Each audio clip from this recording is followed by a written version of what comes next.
Hello, and welcome to Session 1 of Fever's Swamp, a Dungeons & Dragons 5th Edition actual play. I am Matt, and I will be the GM for this game. Introducing our players, go right ahead, Slag. I'm Slag, and I am playing Gump, the Orc Monk.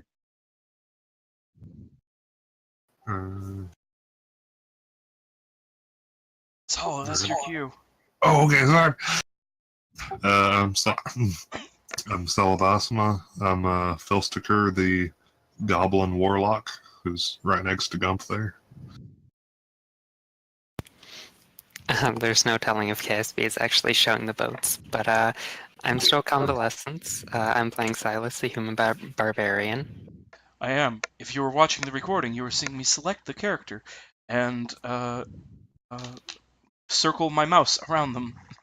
If you're watching my recording, you're seeing me click on everything, trying to get that appear. Yes.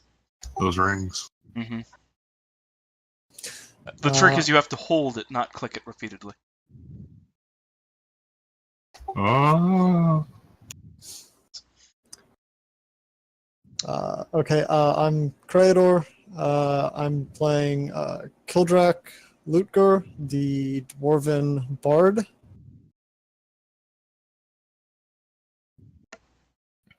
I am Nivlak, and I'm playing Korundor Shellbreaker, the Dwarven Ranger. I am Retromech. I am playing Lucas Dietrich Stein from the Nilfenberg Guild of Cartographers and Dabbling Wizard. And I am Telgan, playing Ixa, the Kobold Paladin. Yes. Now, if you are a member of the 0% of people who are listening to this who actually watched Session 0, you'll notice that Ixa was not present during that.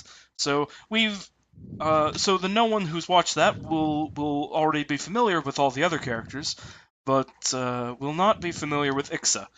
Telgan, would you be interested in telling everyone a bit about Ixa, what they're like? Yeah, okay, first, since I did miss the last session, have all the other characters been introduced to each other in person yet? Or in character? Oh no, there hasn't been any in-character, in fiction play yet. We just did character creation and everything. Right. Okay. Yes. But we're not going to start with everybody meeting in a tavern and lay out that. We're going to assume that you have all met in Clink and have decided to go into the swamp together. That's why you don't have any viewers.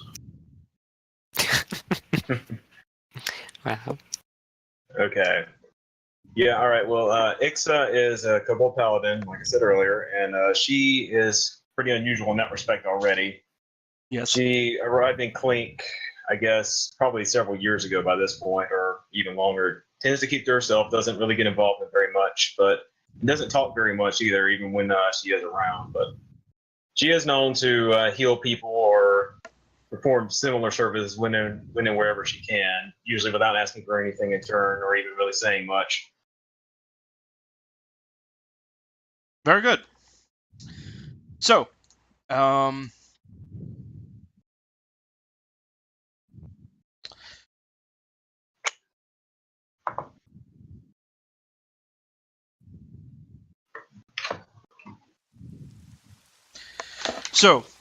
today is somewhat rainy, and is overcast, and you'll be looking at scattered showers all day.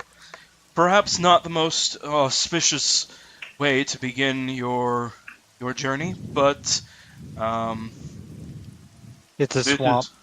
It is the swamp. Rain is not uncommon, and Swampy this is what the fates have ordained. You're standing. You're standing now at the docks to the village of Clink. Lucas hands over the bag of gold and silver to a man, to a mountain of a man covered with tattoos and scars from a very hard life, it seems. You know his name to be Dennis. He runs the general store here in Clink. As he takes your bag of coins, he hands you the oars to go with the 3 canoes which you have just purchased. Splendid. Thank you. Pleasure doing business Lucas with will you. take out his journal, make a couple of quick notes, prestidigitating the journal dry before closing it and returning it to his bag. Well, you know, it's real dangerous out in those swamps. I hope you know what you're getting yourself into, Mr. Dietrich Stein. I don't believe anyone truly knows what we're getting into. That's the point. So that we can tell people. I suppose so. Well, if you do manage to make it back and you need anything else, come on down to my shop. I'll be happy to help you. Of course. I expect we'll have a long and fruitful relationship. Yes. And you said you're a cartographer, right? You're here to map the area? I am. Well, Hopefully we'll find things of value that will help Clink. yes. If your maps prove to be useful, then maybe I can sell some of them to the other foolhardy people who come here and want to go out into the swamp. I'll be sure to bring you whatever I make. Yes. Well, it looks like it's raining, so I'm going to go back inside. Good luck to you. It's raining, you. better not leave today. Enjoy your afternoon. So, you stand now on the docks of the village of Clink, the proud owner of 3 canoes and 2 barrels of water and whatever other personal belongings you have purchased.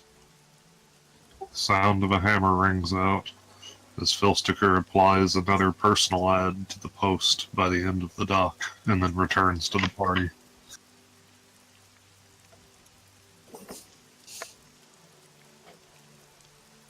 Do we actually Come on, do everyone. we know what this is about?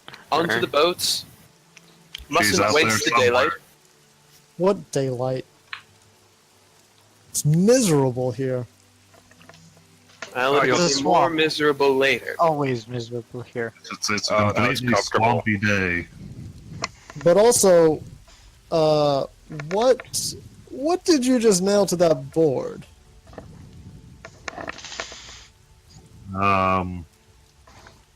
If there are any female goblins in the area, then maybe they'll send me a letter. You're a strange one.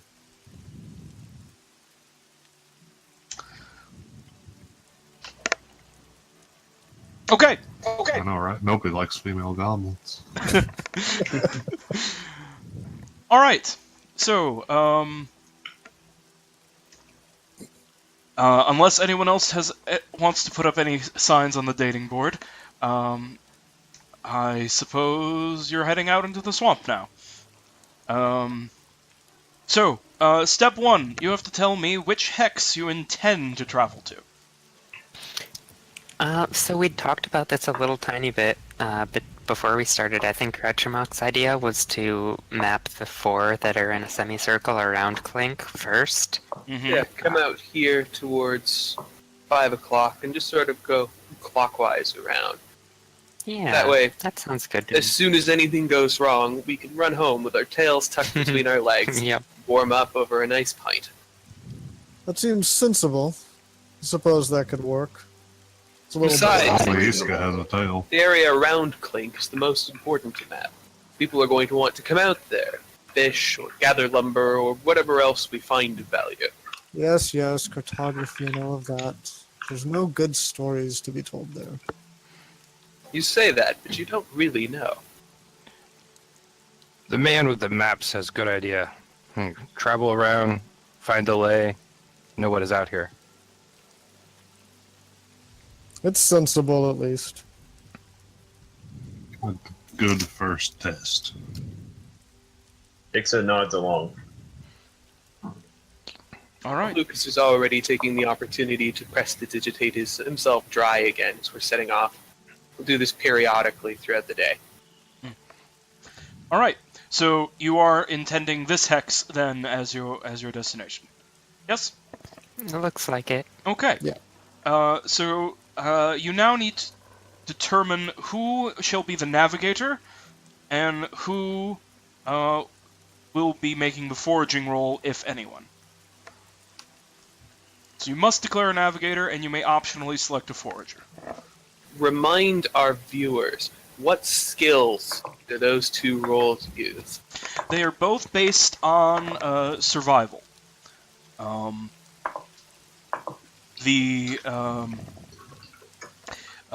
If you use the same person can do both, but they will take disadvantage on both rolls. So it behooves you to spread that out. But both roles are survival. The DC for the foraging is 10 to find food, because fish and edible mushrooms are very common in the swamp. So finding food is easy. Finding clean water is very difficult. And so that has a DC of 20. It is possible, but it is very unlikely. All right, I have plus The 4 navigator on the navigator is facing a DC of 15. You would normally have advantage if you could see the sun or stars or possess a quality map. Since none of those things are true yet, you will have a flat roll. Does having fishing gear provide any bonus to survival for foraging? I would say that would give you justification for attempting it. Okay, that's what I figured. Oh, I've got plus 4 for that. I don't know if anybody has better than that. Nope, not in survival. +3 for me. Yeah, Lucas is more of a cartographer than an explorer. He's never really been out into the wilds at length before, having grown up in the largest urban center in the world. He wouldn't be awful at it because he does have 14 wisdom, but that would be the extent of his capacity to make survival checks. Do we have anyone else who's higher than +3? Killjack is 4. pretty sure that we're outside right now. I'm a bunch of plus That's a good twos. start. So do we have 2 people with +4? I have a +5 in survival. Oh, wonderful. I think I was already designated the one who was going to handle foraging. Right. And who had the +4 again? Dixa, so I can roll for navigation now. Coriander. Yeah. Nivlak, your ranger. How are they? Yep. So I have 4 on survival. Right. I believe though that your natural explorer gives you. Yes, it doesn't give you advantage, but it allows you to re-roll a failed navigation check. Yeah. Okay, then you should do it. The navigation. Yeah. Yeah, definitely. Okay. Okay. So if Shellbreaker is navigating and Gump is foraging, then we can go ahead and make those rolls.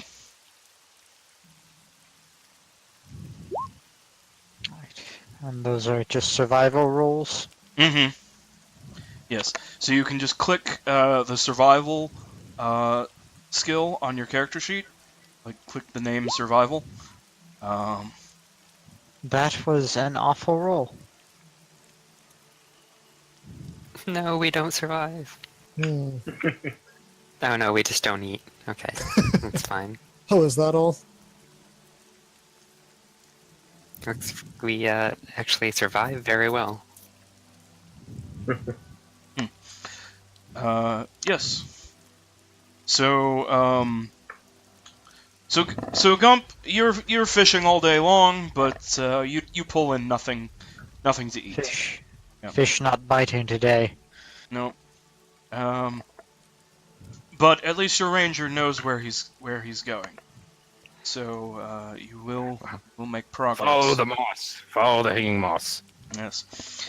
As you are as it's getting late in the evening, you see up ahead of you there is an old tree, a very large, very ancient-looking tree, with branches that spread out over a large area, and you see hanging from one of the branches is the body of a native.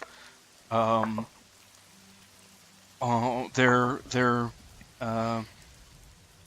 face wrapped in leather strips, and it looks like the rest of their body was at one point, but it has since kind of become loose and sloshed off a bit.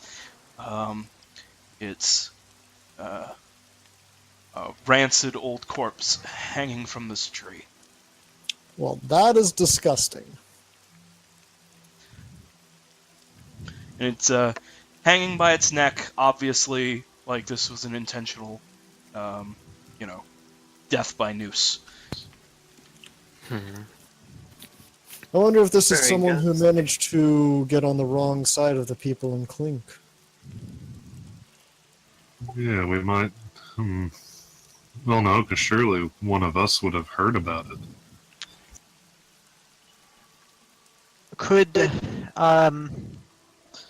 Could Gump roll something to try and recognize this person?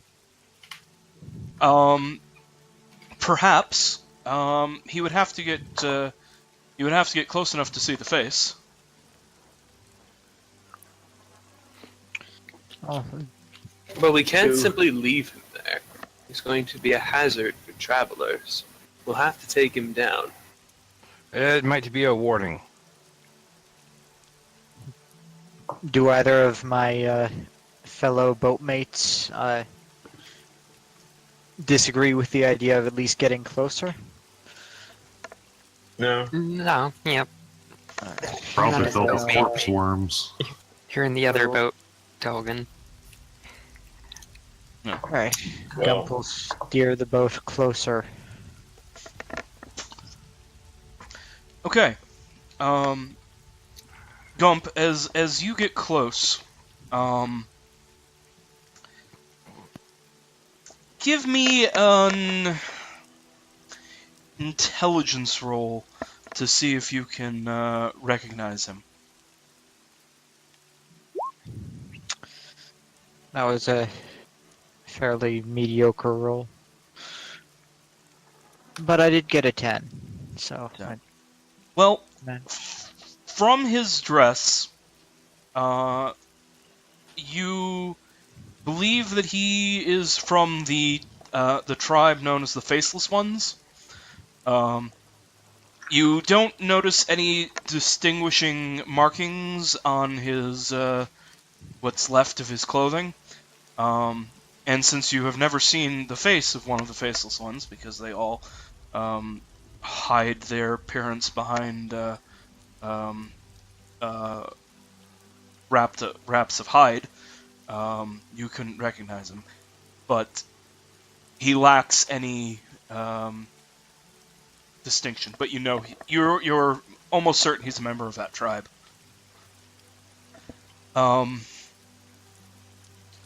But as you get close and you are taking a look at that,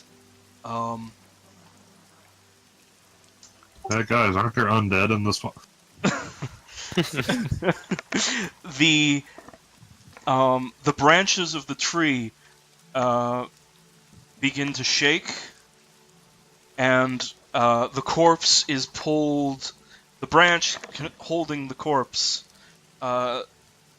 twists, and the trunk of the tree twists, so the corpse is farther away from you. And up from the water next to you, a root shoots up out of the water and tries to swipe at you.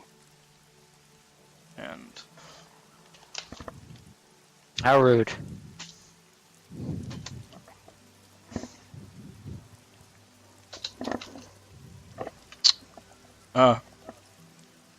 it swipes near you. Yes. How do you react to this, Gump? Right. I suppose I will react to this grievous assault on my person by punching the root, as all good monks would. Okay. Yeah. You can go ahead and do that. All right, and I'm presuming that there is a button for punching. Yes. Here it is. That Yeah, I is- think I punched it very, very hard. That is a critical hit. So in 5th edition, critical hit means you're going to double your damage dice, but not your damage adds. All right. So So if you do a d8 plus 3, your crit is 2d8 plus 3. right. In this case, you have a d4 plus 3, so it's 2d4 plus 3. And I, in fact, have a 3d4 plus 3. Right, because you're an orc. Yes. That's right. Thank you for reminding us.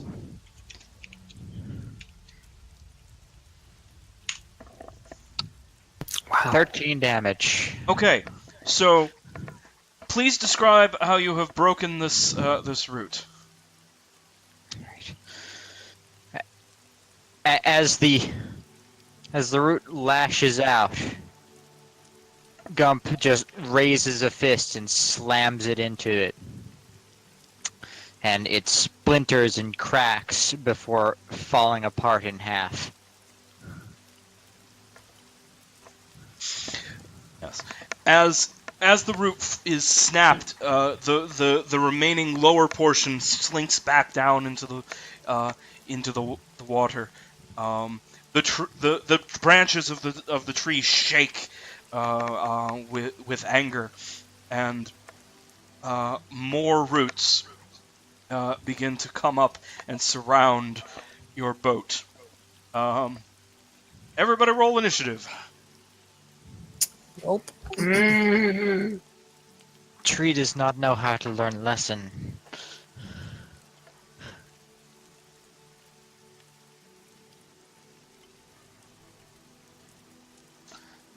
Fortunately, they didn't fill into the turn order thing automatically. I don't know. Yeah, it gave me an error saying I didn't have a token selected. Same thing. Fine. Huh. Did it wrong. Start over the episode. I don't know why that happened, because I tested this earlier. Well, I tested it on the other page. Might be the issue. So all your tokens represent characters. I don't know. There currently aren't any tokens on this page that can take a turn. Mine says you wanted to send the result of this roll to the turn tractor, but no valid token was selected. Yes. Oh well, fuck it. I'll figure it out for another Next session. time. Yeah.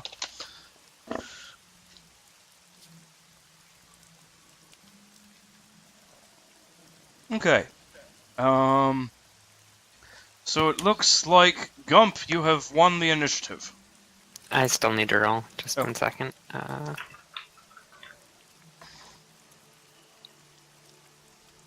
Nope. Or maybe You tied. we're tied. There we Mhm.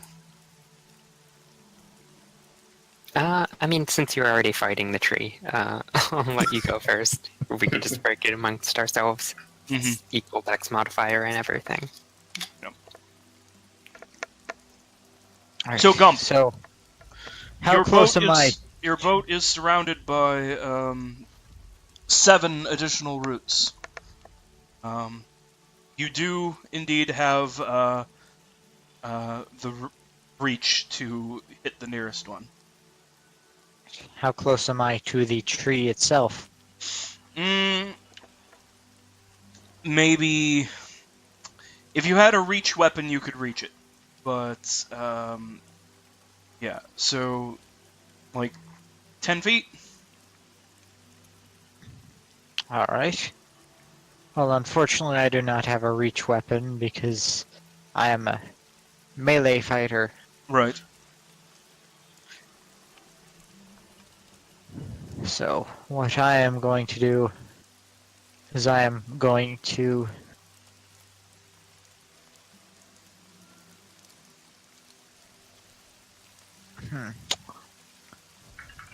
If I tried to get at the tree, would the roots get attacks of opportunity against me? Yes, I suppose they would. Unfortunate. In that So- case, Normally in 5th edition, you only provoke an attack of opportunity if you move from someone's threatened square into a square they don't threaten. So if you charge someone who has a reach weapon, they don't get an attack of opportunity, but if you try to run by someone who has a reach weapon, they do. That's a weird way for them to handle it. Yeah, but that's right as far as I can remember. The whole thing, I think we brought it up in SDP once, like you can run around someone in 5th edition, even though there's no 5-foot step anymore. But yeah. Well, then I guess you wouldn't. But God help you trying to leave. Yeah. Yeah, it's not going to be fun. I don't think he's going to walk off the boat anyway. Reach weapons still have that advantage that if you 5-foot step back, you're still threatened. So you can't just 5-foot back cast your 5-foot back shoot. They're pretty useful that way. alright. Okay, well, since presumably I won't be taking attacks of opportunity, I am going to attack the tree itself. Okay. Because that How- seems like a good way to resolve this more quickly. Okay. How are you going to do that? Gump is going to Are you going to are you pushing the boat forward, or are you leaping at it? leap at it. Okay. This shouldn't be very difficult, but give me an athletics check. Alright. Yeah, no problem. Cool. You've leaped up, you've leaped off the boat, and are now, I guess, hugging the trunk of the tree. Alright. In that case, Gump will attempt to rip the tree out of the swamp and body slam it. Okay. Let's just treat that as like an unarmed attack then. I think I was imagining the scales all wrong. Nobody wants to deal with the grappling rules. Yeah. So, I don't even know if they have grappling rules now. they do, but they're mostly just for like stopping movement, and then restraining people. Alright, well then I will just make an unarmed attack Mm-hmm. against the tree. Yep. Gump just repeatedly headbutts it until one of them gives up. It's probably gonna be the tree, at least in Gump's mind. Yeah. Too bad I don't have advantage on this. Yeah. Yeah. So, the tree. It isn't hard to hit the tree. But it is a goddamn tree. So, it's got like it would have like some natural armor. So, yeah, you need more than 11. Gump is now headbutting the tree to little effect, except maybe flaking off some bark. Silas. Yep. The monk is doing the crazy barbarian shit. What are you doing?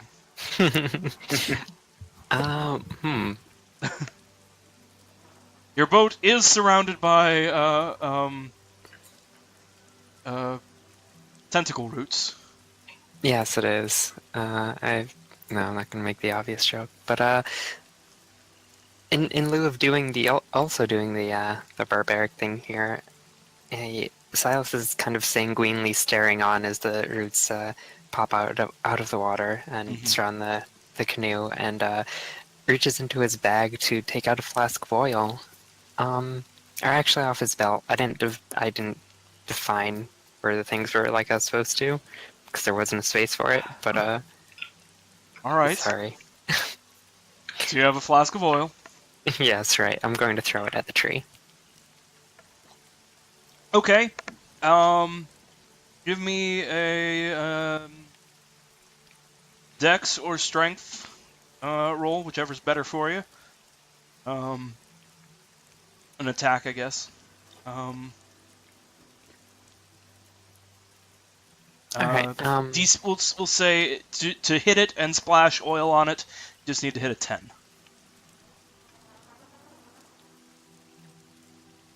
Sorry about that. That was a mistake. It's fine. No Okay. problem. And this would count as an attack, you're saying, and not to say like athletics. Yeah. We'll say this is an attack. All right, fair enough. Just wondering because proficiency bonuses. No. No. Yeah. Sploosh. Yeah. Yeah. You weren't accounting for the bobbing of the boat with Gump having suddenly jumped off, and your throw goes a little wonky. Splashes in the water next to the tree. And he lightly sighs and accepts the loss of one of his very few material possessions. But out of character, someone please take advantage of that, because I think that's going to be a lot more effective than, punching it or whatever. I will. We'll just pick it up again and Send land it on the bird water. for it. I'm sorry, everyone was talking at once there. Could somebody say their thing again? Sala, you were saying a thing? I said it landed on water, so, it's not like it broke anyway. I will send my crane after it, who I realize now I forgot to name. So I'm going to get to work on that. Yes. But first, it is Kildrak's turn. Kildrak, before doing anything, while all this was starting, kind of looks over at Quandir and mutters, "Are we really fighting a damn tree?" Then he, since I think our canoe is still out of reach, right? Like we're still in the back, so to speak. Yes, I was assuming that only Gump's canoe went right up to the tree, and that the rest of you are a few yards behind. Sure. Okay. So he he lifts up his battle axe and shakes it, and yells out, "Take me closer so I can hit it!" And then, without actually doing that, he let's see. I'm gonna do vicious mockery at the tree itself. We'll see if this does anything. Okay. And I'm gonna just sort of tie that into the yelling and boisterous stuff that's going on. Sure. How do I... Or you weren't going to, insult its roots or something. Oh, I'm going to, but... Trees are shit. I have to suddenly decide if Mangor Groves are susceptible to psychic damage. You're welcome. I don't. I wasn't close enough to cast heroism on anyone or to hit it with my axe, so... Fair enough. So what is the... that's a save from it, right? It is, let's see. I think I can just click it and show it. Yeah, okay. If the target can hear, it must succeed a wisdom saving throw or take 1d4 psychic. And have disadvantage. Right. Okay. Sure. Can the Sure. tree even hear? I guess yes. Yes. I will allow this to work. So it needs to make a wisdom save.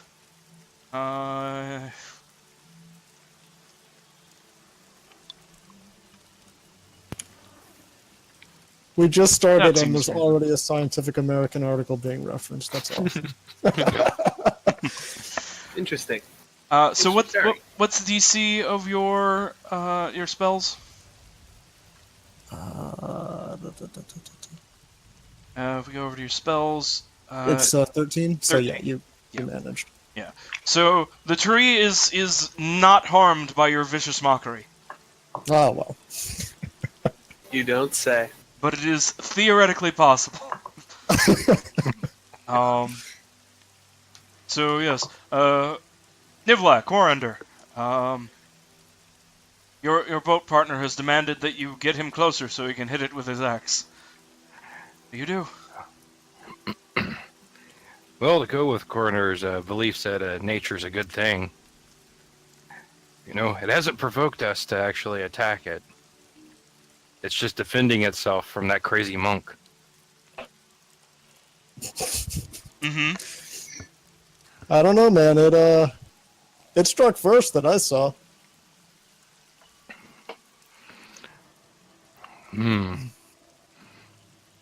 I think it was a warning. It didn't hit the boat. I guess I can't argue that too much. It's a living thing, and it's defending itself. The swamp is an evil beast, and it's full of them, including trees that try to kill people. Have you studied these creatures before?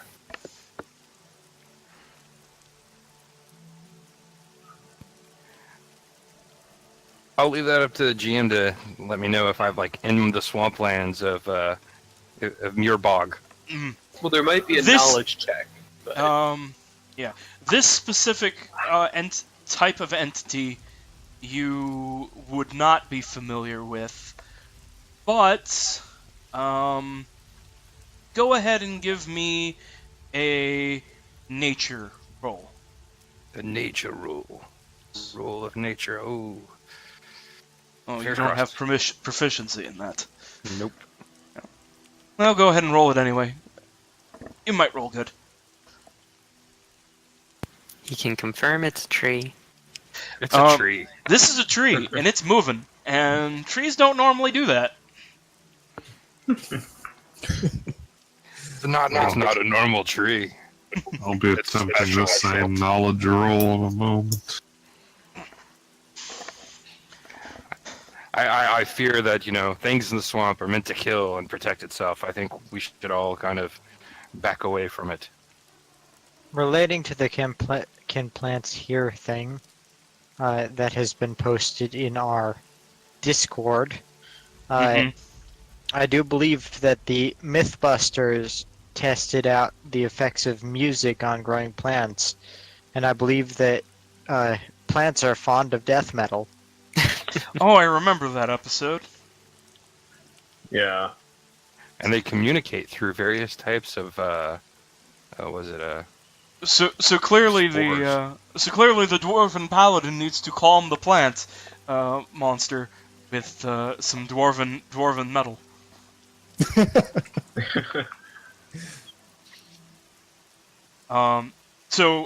Corandir, am I correct in reading that you're going to keep the canoe at a distance? I'm keeping the canoe at a distance and recommending that we should back away. Right. Curse your love of nature. Ixa. Back in canoe 3. It is your turn. So how distant exactly is it? I'm imagining that canoe 2 and 3 are kind of just floating like a few yards back. So no, we're not quite using this as a map. Suppose I could quickly kind of turn it into like what I was imagining.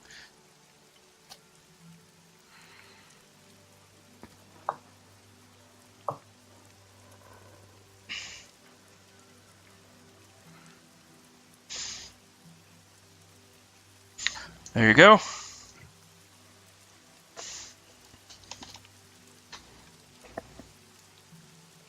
Okay. Well, I do have some javelins, but I'm not terribly confident that they'll be able to do significant damage even if I can hit. There actually is a notion of things being resistant to certain damage types in this system, right? Yes. Okay, so the tree may be resistant to piercing damage. I don't know But that, but it may be. that's not a deal killer. Resistance Yeah. only halves the damage. Yeah, I don't think the javelins do very much to begin with. Let me check. Yeah, No, they're 1d6 not plus bad. 2. I guess it's better than nothing. It sure beats the idea of trying to jump in the water and like swim over to it or something. I don't think that's a good idea. Okay, so yeah, I'll try that. So, of course, while this is going on, Ixa notices and snaps her head over. She grabs she grabs her sword, realizes that's not going to be much good, and so instead grabs a javelin and tries to hurl it at the trunk of the tree. Okay. So you can go ahead. These snakes that I'm surrounding your boat with are meant to represent the remaining roots. Fine. Yeah. Or- Couldn't find a good root thing. So what'd you roll? 19. Yeah. You Not bad. you strike the tree. Roll some damage. That is not the right button. Okay. 20 damage. Wow. Yeah. 8. Oh, max damage. Mm-hmm. Okay. Yeah. So you hit the javelin. Digs like a good inch into the tree. Had you thrown this at a man, he would probably be dead. But you threw it at a tree, so you know. You stuck that javelin in that tree real good, real hard. Yeah. So Lucas, it is your action. Could I get you to make a token for my bird? The picture is back up in the chat. Oh, there's a picture. Yes. It is the From one. It several is days the ago. crowned crane. I will relink it if you need. Yes, please. I will certainly try to relink it. It might take a minute. There we go. Okay. Use mine instead. I don't want to have to try and find it. I only found the image of Slavoj Žižek in the I would prefer not to shirt. It's one of my favorite reactions still. Okay. Oh, that bird. Cool. Shrink that down a bit. Take a minute So to trim out the fabulous background. bird. I'm going to go ahead and give Lucas the ability to control this this token. Thank you. What's their name? Balerica. Okay, I'll just let you fill that in later because I don't know how to spell that.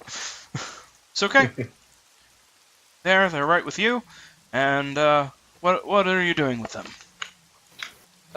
Balerica, go and fetch that, will you? Lucas will say, pointing at the fallen flask. Then, deciding that his choices are to do nothing or do something mostly useless, he will err on the side of cautious and fire a crossbow at the tree. Okay. Roll to shoot a tree. Again, nice. Yeah, that's a hit. 7 damage. All right. So once more, you strike the tree, and your bolt sticks into it, and the branches continue to shake, and with anger and violence. Yes.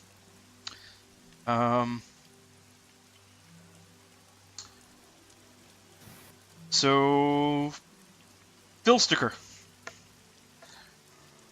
you're surrounded by roots. I cast Fairy Fire over the area that contains myself and these roots. Okay. And Silas. Okay. So that's I do somewhat recommend that you not set the boat itself on fire. Too like killing everybody. fairy fire doesn't actually set things on fire. That's true. Which is boring. It, Uh, like and Sacred I- Flame is just a metaphorical fire. And I guess that the outlines are green. Okay. Green. I could Not have. the color I would have chosen, but Unfortunately, I only have 3 options. yes, and you chose the one that happens to be the same color as our environment. That's okay. It's like a glow. So I have to ask: Do the roots count as distinct entities from the tree? Yes. All right. That's encouraging because it means I hit more things at once. Yes. Trying to get this cube about 20 feet. Close enough. Close enough since I don't have a grid. As I turned it off because I was going to use the other thing for that. Why can I not move it now? Shit. I can't move it either. I can change the size, but I can't move it. I'd say it's big enough. Yeah. The thing I go is, for the. Since I think I can get all of them but one, Yeah. the one that I miss is the one that's sort of down and left from me. No, I try to hit the one that's next to Silas okay, because I want Silas to murder all the roots. sure. He'll do a whirlwind attack, kill all the roots and me at the same time. No, just a duck. You're short enough. He can only get the roots then. I already used my action. I can't duck. Oh no, dropping is a free action, so it totally works. Okay, yeah.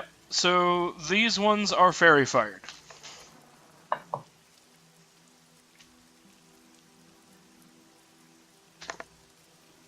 Yeah, so I guess Philsticker communes with swamp gas, and this happens. And what does it look like to everyone? Let's see. Philsticker does something that no one can see because, of course, he licks this weird rock in his shirt, and the mystical swamp energy billows up slightly from some bubbles in the water. As everything, including him and the boat and Silas and all the roots and every piece of grass and everything else, are outlined in green light. And the roots and Philsticker and Silas are all glowing. It looks like some cool VR shit. They actually do get a dex save. So how do I make it do multiple? Okay, I guess how do I make it do the same roll repeatedly? Tap the up arrow. Well, that isn't the way I wanted to do it, but okay. Yeah, I think you meant on one line, but I don't know if the syntax is the same as for the dice spot, where it was like /r repeat. Or, Well, one of them succeeded very well, and the rest of them kind of just didn't. Yeah, the rest of it kind of hurt. there you go. So you got Oh, do 4 I- of them. Would I also get a dex saving throw? Because I would Uh, prefer not to have this happen. Oh, yes. So you also do need to make a dex save. Oh, me too, I guess. Mm-hmm. Can you save against it? Oh, well, dang it. Unless I can just exclude myself if I want to. I don't know. It doesn't say you can. Yeah, well, we're probably going to find out, like, from the book or from a irritable fan later. Like, I Mhm. don't know, your dad. Right. That, Well, Dad hasn't played this edition. all spells you can exclude undesired targets, blah, blah, blah, except for area effect evocation spells. Blah, blah. Well, this Oh, is an it's just- evocation. Yes, that's okay. Okay, so yes, you and your party and 4 of the roots are now sparkling with green sparkles. Okay, so that brings us to the roots, whom I actually skipped their turn, so I guess now they just go at the end of the initiative.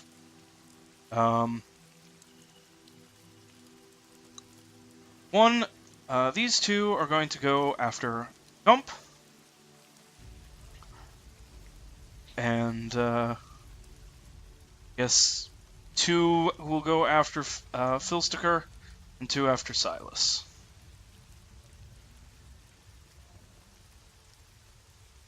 Alright. So, this first attack against Gump. Does 16 hit you? That matches my armor class. So, unfortunately, yes. Ow. Yes. Yeah. So you take...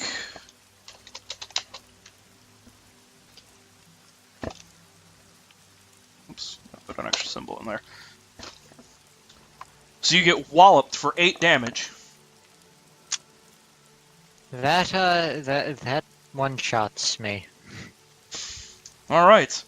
Though I do have relentless endurance, so I am reduced effectively to 1 hit point. Right. Right. Go ahead and change your current hit. There you go. About more hit points. So, so one of these roots comes in like a whip and smacks Gump along the back and leaves a big welt and like a rib cracking kind of impact. A lesser man would have probably fallen right there, but Gump endures. At least long enough for the other one to get its attack in. Oof. Rolling for damage to see if Gump is automatically killed. Okay. At least you do not go straight to dead. But Gump is now dying. Gump takes a second whip-like crack. This one hitting him in the back of his knees. And he falls back into the water and begins to sink. He might drown. Well, that's not great. Oh no! This is going Filthinger. poorly. You get crit in the face. Ah, How do you take 10 damage? well, that's how many hit points I have. Oh Our no. entire I guess you'll be taking this lying down. Yes. our first session, and we get TPK'd by a tree.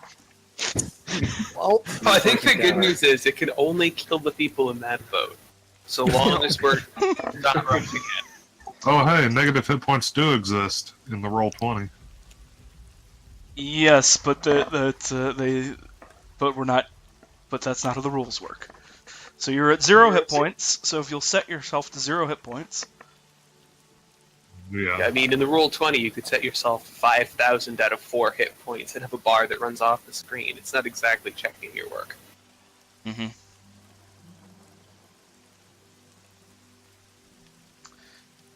So, right, like that. I was literally just thinking, don't say that. That's the exact sort of thing Sala would do if he heard that it was possible. So Filsticker gets cracked by one of the roots and goes down. I Silas, guess the fairy fire goes away. is it a concentration? Yes. Oh yes. On the plus side, you're not glowing anymore, Silas. Oh, yay. But nor are the roots. I assumed that the roots couldn't see anyway, so Yeah, it seemed yeah. like a good idea. It was a very good idea, but so Silas, does a 16 hit you? Barely, but yes, unfortunately it does. All right. 3 damage doesn't drop you, does it? Oh, certainly not. No, that's no. The Silas is actually tough. And does an 11 hit you? No, 16 AC, with no armor on, with about as much armor as the portrait shows. Mm-hmm. Speaking of which, I hadn't thought about the fact that in the character art, he's holding like a goblin or an orc head in his hand. It looks like. Uh-huh. It's just kind of funny to be in the boat with Gump and Filsticker there. Well, it's okay. Gump isn't in the boat anymore. Yeah. Sure isn't thinking about it. so- He's unconscious. So the last root here reaches into the boat and wraps itself around Filsticker's neck. Oh no. But it doesn't. But it does not continue killing him yet. Next turn. Okay. Gump, you get to make a death saving throw. Fun. This is 1d20 plus nothing. Death doesn't care how cool you are. Alright. Well, I'm kind of glad at that because it could be a Constitution saving throw. I'm dead. No, you're just 1/3 of the way there. Yes.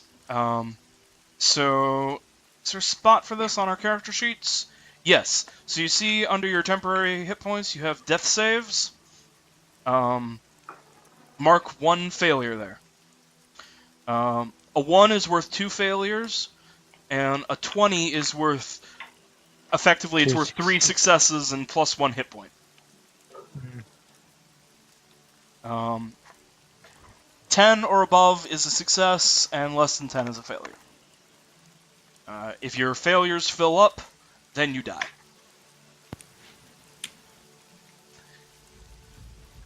Okay. So, Silas. Squire here, goddammit. Yep, it's my turn then. So seeing that things have rapidly deteriorated, but his original plan might be possible now, seeing as the bird, Valencia, I forget now. Balearica. Balearica, cool. It means crane, or Balearica, but yeah. Alright, that makes sense. Well, if she's holding the pot of oil and is near the tree, I'm thinking I do have a plan to make use of that on my turn. What I'm going to do is I'm going to have her fly over the tree, and then I'm going to cast Prestidigitation through her to ignite the oil. It should break the canister, and it will fall, and she'll fly on.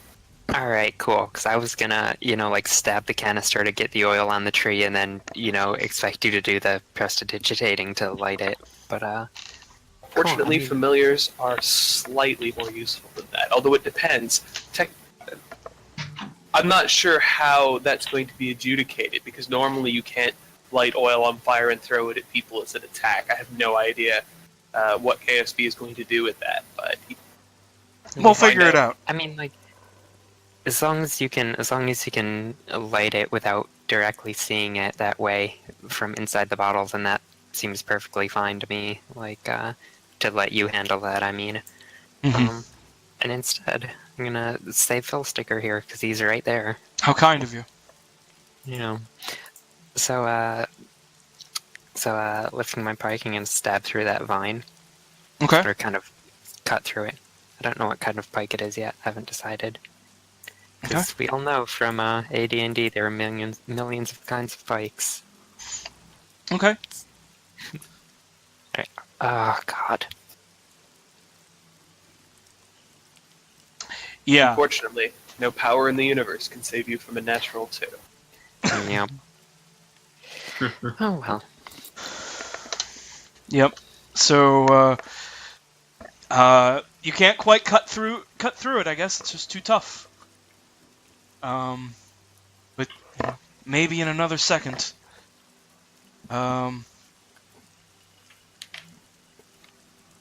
Who's next? Kildrak. Kildrak, you have been betrayed.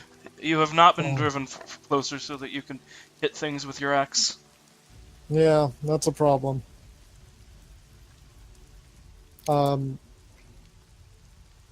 Well, damn your nature-loving ways. I will have to say, though, that I definitely seems like attacking the tree itself was the wrong course of action. Well, I mean, we ought to have kept it range and volleyed our longbows at it, but Probably. Well, hindsight. It's 2020. So, part of me wants to try to jump over to the other boat and Yeah. help. Well, it would definitely be cool. how Mhm. deep is the water here, KSV? That's a good question. And also, am I misremembering, or is Killtrack a dwarf? Because Yes. like that's gonna significantly change how meaningful the depth is. It's probably about 5 feet deep. No, it's over his head. Yeah, that is. Ah, Oh no, dwarves are medium creatures. They're exactly the same size as a human. do you see Just the like a centaur thing? centaur. Yeah. I think, yeah, I'm 4'8". Mhm. So, All you gotta do is jump when off the bottom of the water. You'll be fine. Jump up, take a deep breath, sink down. Jump up, take a deep breath, sink down. It's fine. I mean, I could survive, but it doesn't seem very helpful. No, yeah, that's true. That's true. Yeah. Let's see. So how far? I'm not sure how far that is. You said it was a few yards, though, right? Yeah. Okay, so that's not reasonable to jump. Okay, well, I'm gonna see if I can just take the paddle and try and move the boat closer, I guess. Sure. Where do you want to like within say 20 feet? Where do you want to move the boat? Like alongside Canoe One? Yeah, basically just close enough that I can either move across, through a jump, obviously, not just through clambering, Right. or at least like take a swing or something. Okay. Yeah. You can move it that far. You can move it that far like as your action. Okay. Simply because you need to like pick up the second oar and then give it a shove, and Right. so I think that's gonna be be your action for this turn. Hmm. but you could then move the boat, like, say, right here. Okay. Is that good? I mean, yeah, that position seems fine. I'm just wondering if that's going to be the best option. I guess it would at least get some of the pressure off of them. Mm-hmm. And I know I can take a punch. Mm-hmm. One, maybe not two, but yeah, I guess we'll go ahead and do that. Okay. So there you go. So, Corandir, you have been moved against your will into melee range with these roots. Oh shit! What you gonna do? Well, let's see here. People are being attacked. Fairly decent amount. Yes. I think it's time that we try to collect people and get out of here. Okay. So, and I'm in melee range of a root that is attacking anybody, right? Yes. This route here, it's been attacking Silas. Alright.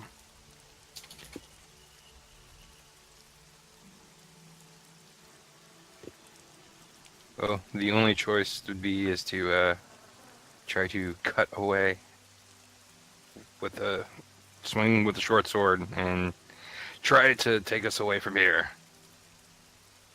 Mm-hmm. So I'm within range. So yeah. Yep. Make your attack.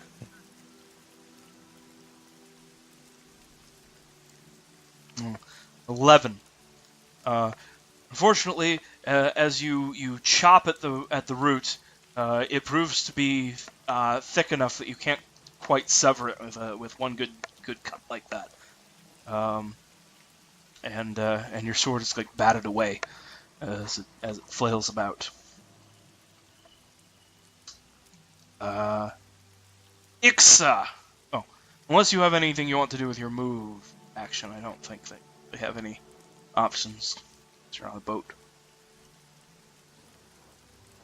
Corandir. No. Okay. Ixa! I think I might try to move our boat closer too. There's not much I can do from here. I have 4 javelins left, but Okay. well, yeah. Where do you want to move? Alongside on this side, if it can go that far.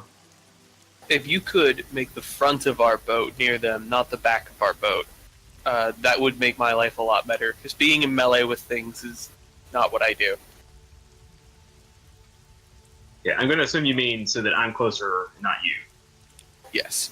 I'm Okay. assuming you're at the front of the boat because we were moving towards the tree. Okay, yeah, that works. Yeah, so she grabs the paddle and also tries to move closer so she can hit them with her sword. Okay. So I assume you kind of move. Oops. Why did They jump into the water. Sorry, I was spinning the boat. that's what- So you kind of move like that, and then that. Move up here so that Ixa can get into melee with the roots on their next turn. So like that. Yeah, that looks good. Yeah. Okay. Lucas. Alright, so So yeah. So the Balearica will fly over the tree. I will cast Prestidigitation through her Mm-hmm. to ignite the oil as she pulls her claws away, or talons away from it. Okay.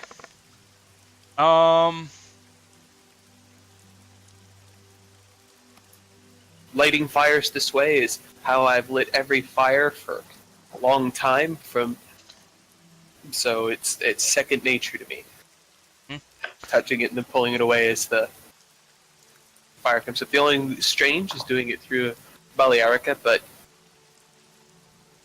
the real question is, does that do anything? Because in general, this wouldn't be an attack in D&D terms. Yes. But you... Other than kill Gump, obviously, because... Yeah, well, fortunately, I said Gump fell backwards off into the water. Yes. Gump should be okay. But yes, so the branches of the tree, the upper branches, are consumed in flame. And if a tree could scream, it probably would, but it can't. So... It Just has all no the time. Yeah. But it must agree. Yes. And it is shaking somehow even more violently and forensically than it was before.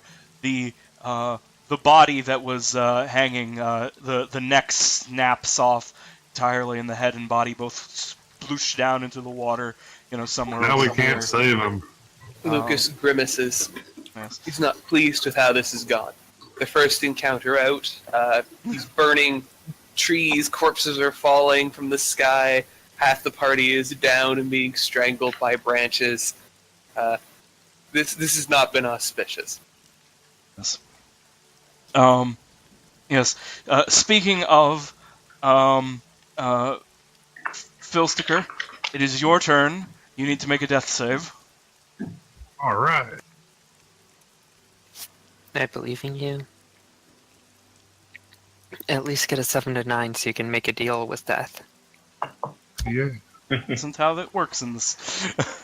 Just let me come back and finish my entire adventuring career. Well, all right then. I suppose I should probably roll. In a moment, it's the tree's turn now. Yeah. So the roots are going crazy as the branches have been engulfed in flames. Filsticker, the one that has you around its neck, or has itself around your neck, I should say, because However that's it correct. Squeezes down, suffocating you. Mark a death, a failed check for that. It should just steal my iron pot and use it to put itself out. If it was I'm smart, sorry. that's Instead, what it'd it's do. choking you and pulls you out of the boat into the water. That's not gonna help.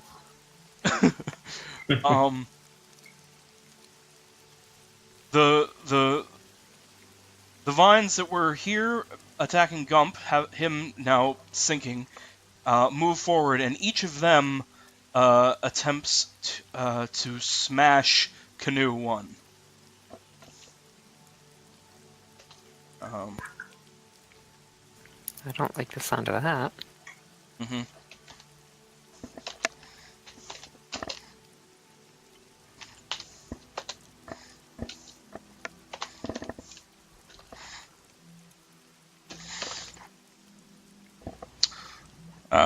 Right. Fortunately, your boat is plenty sturdy.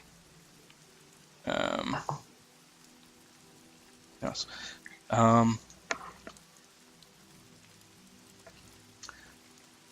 Silas, this one here does attack you. Ineffectively. Yep. Corandir, the one that you struck, strikes at you. That's going to be a hit. Ooh. Fortunately, not a crit. Just barely. Mm-hmm. Ouch. Ouch. So that's 7 damage coming at Corandir's Shellbreaker. And the last root over here, it also strikes the boat.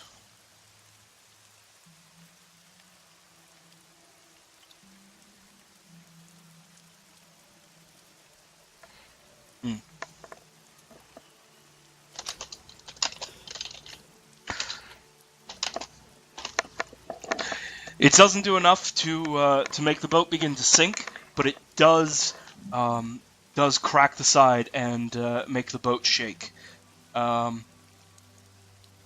Silas, give me a dex save. All right. Can they even do enough to like hurt the boat? I was trying to think. How did that work again? Did they have to do like over a certain threshold to cause boat damage? Yeah. I'll give you a little peek behind the screen.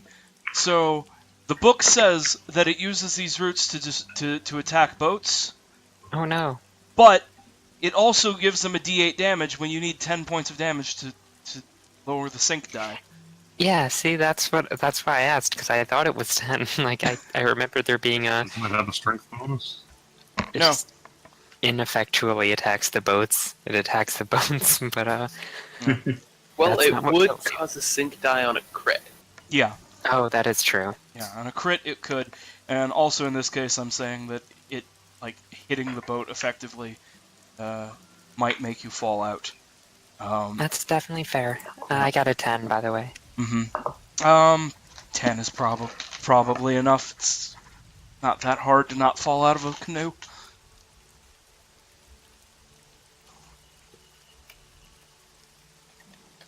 Maybe I'm being overly generous, but half the party's dying already, so it'll be a little nice. We have to separate the wheat from the chaff.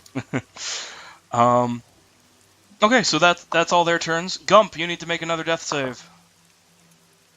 Here lies the wheat, sunk below the swamp. All hail the chaff, rising to the top.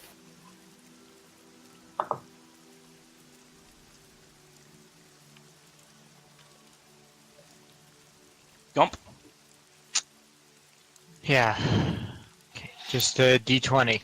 Someone remember that as an epigram or epigraph. Of course. Tombstone. Oh, Okay, well that's There is a button for death saves. there is. Oh, that's convenient. Well, that's 2 out of 3. The word Yeah. death saves. All right. You Silas. can also roll your hit dice. Oh, it's my turn again. All right, cool. Mhm. So, Phil Sticker, actually, he fell out of the boat now, or was dragged out of the boat. Yes, he's been dragged out of the boat underwater. Save me, you bitch. See, I was going to before, but, I don't know about that now. I mean, you bitch pal. Well, the vines aren't actually, like, hindering the movement of the canoes, are they? Or they No. don't seem to be in any way? Not really, no. Alright,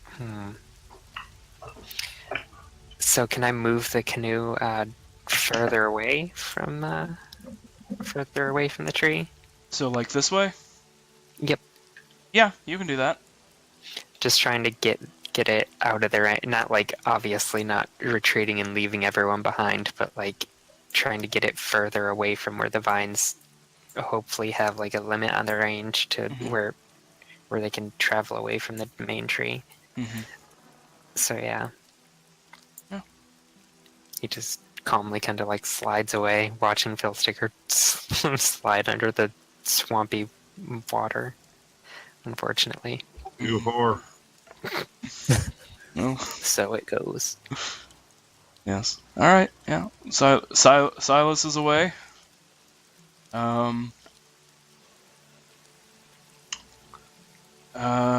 So Porander. No, Gildrak. Then Porander. Okay. You can see Filsticker. He's just there under the water with a vine wrapped around his neck. If anyone can save him, it has to be you, Kildrak. Let's see. What can I do here?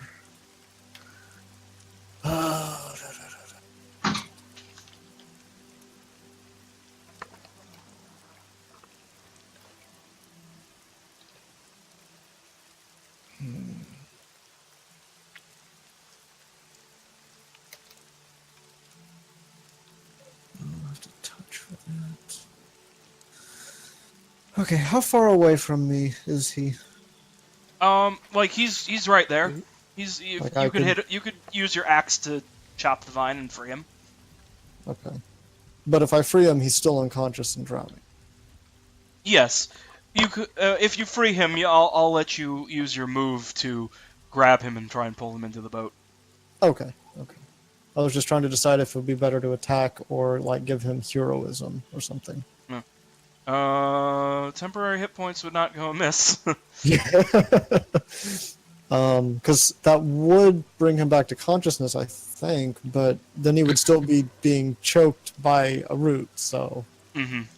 How many death saves on him? He has 1 success and 1 failure. Well, if he were to botch, he'd die, but otherwise you could wait one more turn before you wake him up and reset his counter. Yeah. Okay, yeah, I'm just gonna whack him with my axe. Or not him, whack the, I was going to say, to be clear, when we say Yeah, I'm gonna whack the root with my axe, which seems very appropriate, really. All right, Oh, yeah. yes. Go chop some wood. Let's see, where is the attack button? I have to You click on like the name of the weapon or like the attack that you wrote in there. I don't think I wrote an attack for it, which was probably a mistake. Let me take a look. Yeah, so it would go. I can't actually show you what I'm looking at, but it goes in the attacks and spellcasting square on your character sheet. Okay. So you could add an attack there. Okay, just give me 1 second. I'm sorry about that. Didn't No problem. realize it. Okay, so it's under equipment. Yeah. Weapons. Okay. Oh, I probably should have told everyone this before half the party was dead, but everyone did start the game with inspiration. Oh. Oh, well. Oh. Well, yeah, that would have. Sack of trash. So, we know that. I'm sorry, I'm clearly the worst. Best GM award ever, right? Can you use that on death saves? That's a good question. I think by raw you can't actually, but I always thought it was really stupid that a character could die with the meta currency still in hand. Mm-hmm. So yes, you can use it on death saves. Okay, real quick. The battle axe has versatile 1d10. How does that get entered? If you hold it in 2 hands instead of 1, it does a d10 for its damage. Okay. So for this you would just have to enter it in whatever your standard configuration is, and then, Right. I honestly have no idea how to make the sheets automatically roll damage anyway. I always type damage out. And I assume that it uses strength. yes. Okay, then I think I've got it right. Hopefully it is. Okay. That's for a one-handed swing.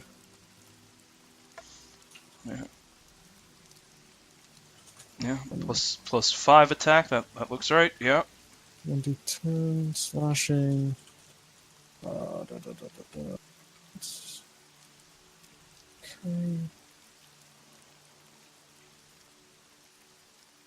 Okay, and there's the two-handed version. Okay. Go ahead and roll what you're doing. Yeah, I'm gonna grip it firmly in both hands and take a good solid whack at that root. That is a hit. Give me some damage. And that's 1d10 plus 3.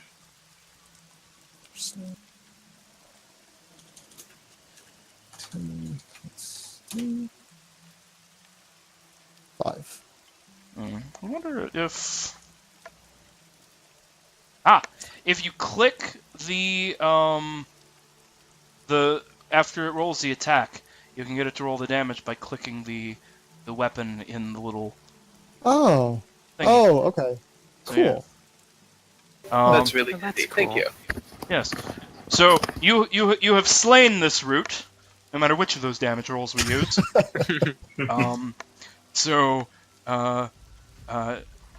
It is gone. Yay! I'm gonna reach out and pull up Phil Sticker. Yeah. So that we can get him out of there. Yeah, sure. Roll athletics. You need a 10 to pull him into the boat. Athletics. And if he fails, does he like slide overboard or? No. If he fails, he's just like pulled Phil Sticker like alongside the boat, but it's not in the boat yet. Yeah. Plop him on top of the water barrel there. Cool. He's in the boat with you, still unconscious and dying, but At least And he he's probably here. swallowed I some can't stuff later. thank you because I'm unconscious. You'll thank me later. Quarandir, we should probably pull back a little bit, if possible. I agree. and Coriander, it is your turn. So what are you going to do? Paddle backwards. Make some distance back away. All right. Sorry, Gump.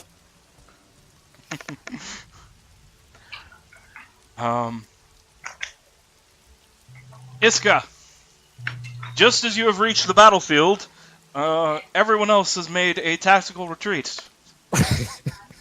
or if you're a paladin of conquest, there are a bunch of filthy cowards who should be disciplined. We cleared the battlefield to get out of your way, you know. Yeah. It depends what your oath is later on. Right. Okay, so this sucks. Like, I would love to go try to rescue Gump, but I don't think that's actually possible, is it? I mean, he's still alive. Yeah. Just kill all the roots. Yeah, it's just there's just like 6 enemies between you and him. Also, a lot of fire. Sorry, 5 enemies. Well, they're not actually between us. We could try to make this happen, but it does seem a bit unlikely.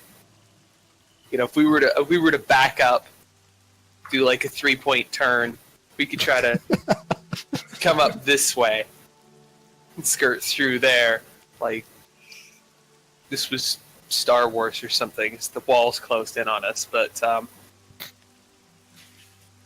not sure either of us is good at pulling bodies from the water. Yeah, You that's can more certainly what I'm try it. wondering. Like, okay, in theory, if I jump in the water right now, can I even get to Gump in one turn and use lay hands, for example? Let's see how far you are. You should be able to if it's like 10 feet, Yeah, we're 25 and it'd feet. take 20 feet of movement because it's difficult terrain. So Yeah. like, But he could like jump for. Yeah, I'll say as a move with an athletics check, you can get to Gump in one turn and lay hands on him. I do actually And if you don't try, you lose your powers. That's actually not a mechanic in 5e, is it? what? You become an Oathbreaker paladin. Oh. Actually, Okay. actually, you can't. I think you can lose your powers for breaking your oath, and then you can either like seek atonement or become an Oathbreaker. Okay, well, it's But, irrelevant you know, right now anyway. You don't have an oath yet, so it doesn't. Yeah. I can't be too strict about what it means to be a paladin. We don't know yet. Yeah, okay, so presumably, if I was able to get over there, at least 2 of the roots would be able to attack me. At Right. least, yes. Yeah. Actually... Yeah. Yeah, just how many would I be threatened by? Maybe 3? I'm guessing the 2 on the far right probably couldn't reach. Yeah. They Well, might?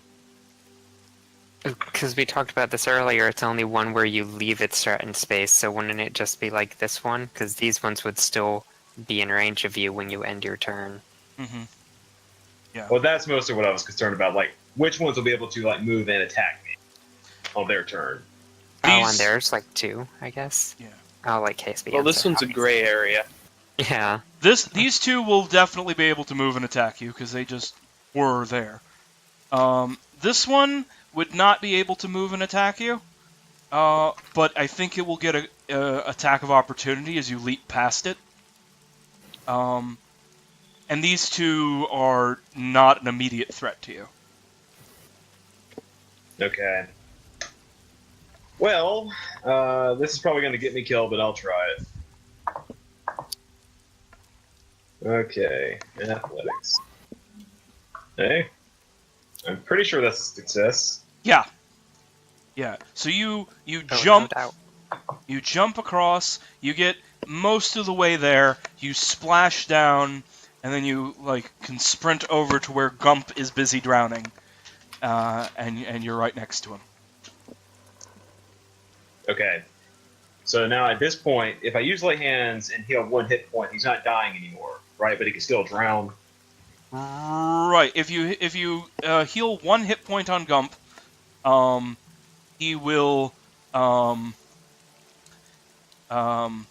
Be at 1 hit point. It'll be he'll fine. be at 1 hit point. His death tracker will clear and start over. And God, I need that. yeah, Gump Yes. will be in a much better situation for surviving. Drowning Okay. takes minutes, not seconds, so it's not really relevant in combat. Right. Right, okay. Then that is what I will definitely do. Healing him 1 hit point. Yeah, because I might need to do that again in a minute. Yes. All right. Okay. Should we resolve the attack of opportunity before I do that, just in case this thing kills me? Yes, we should have done that. Okay, it missed. Good. We're good. Yes. So there you go. Gump, clear your death checks. Yes. I live yeah. for the moment. Ixa, tell us what it looks like when you lay hands upon Gump. How far under the water is he? Like, is he where she could just reach down and touch him, or just Yeah. swim down? No, Okay. the water's not that deep because he's right next to the tree.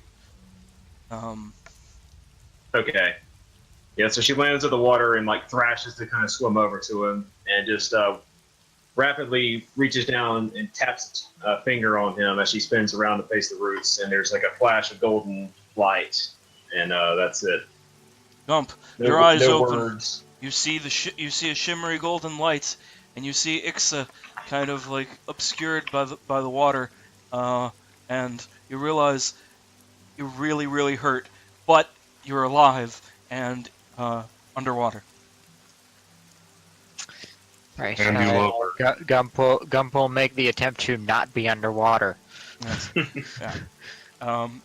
Well, we can resolve that on your turn.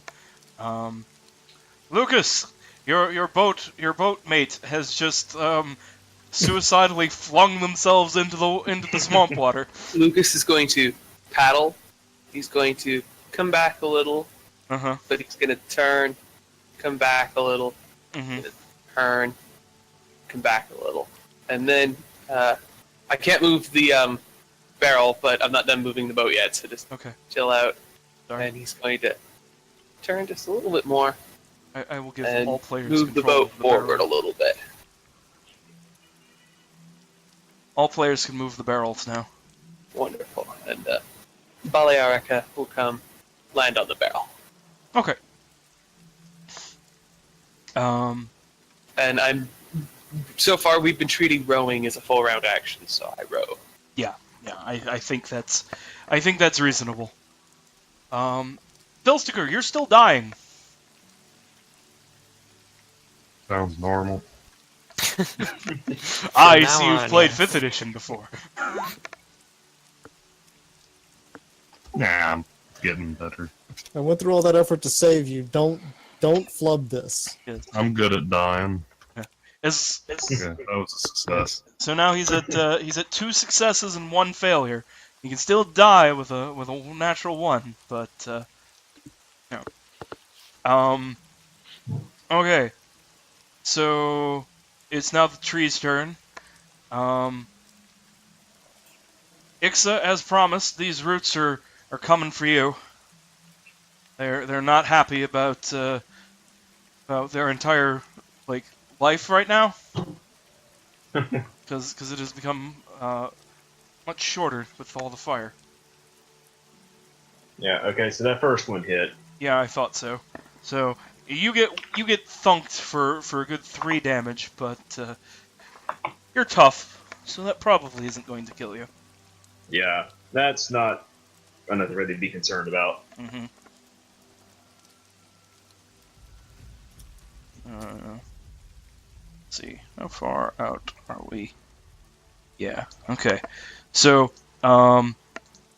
these roots like go and they're like at the extreme edge of their range, and they're thrashing about and splashing and threatening you for canoes 1 and 2 to keep going away.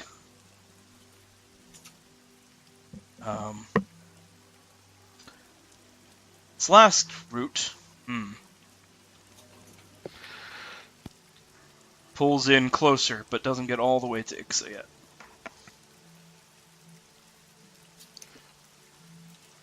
Gump lives! Gump, what are you doing? Gump is Gump is first of all going to get himself not underwater. Okay, you come splashing up out of the water and throw your hair back, and you see fire and roots and a lady kobold and boats and swamp. Everything that you as a player already know is here. Right. Gump is also going to probably punch one of the roots that is attacking the Sure. kobold. That one? That's what Sure. got you into this situation in the first place. Look, it attacked first. I was just defending myself. And then I attacked the thing that I apparently shouldn't have attacked. So, yeah, we're going to... Does a 15 hit? Yes. Thank goodness. I see no reason not to say it. The individual roots have a 14 AC. Ah, cool.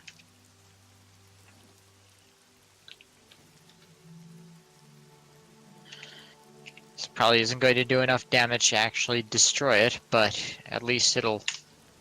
Oh no, that looks like Oh. it is. Yeah, Oh, I max. got a good roll. Yeah, max damage there. Please describe how you remove that root from play.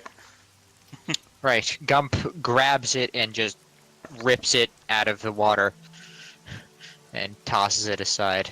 Yeah, you Rips you it in like half. grab it and you stomp on the part of it that's still underwater, and you just yank it and tear it in two, Pretty much, yep. like your goddamn Kratos. Hopefully I can keep doing that, because these things are nasty. Yes. So Silas, you're back far away there. What are Yep. you going to do? Well, thankfully I had a reach weapon. Mm-hmm. Yeah. If you move like closer in the canoe, so you move to the other side of your canoe there, you can totally still hit that last one with your pike. This one, or you mean like over here? I certainly don't mean over there. Oh, The well, ones that are like within range. Yeah, I mean it's 10 feet, and the distances are really nebulous. So, yeah, that's a 0 feet. You didn't set a scale here. Yes, it says 30 feet. They all say 0 for me. Yeah, I only see as zero. well. Yeah. That's so bizarre because I'm seeing the numbers on your thing. That's weird. Yeah. Mm. Yeah. But We might yeah. have to take a bit of time and make sure everything is set up right after this. Mhm. Maybe it'll work if I turn the grid back on.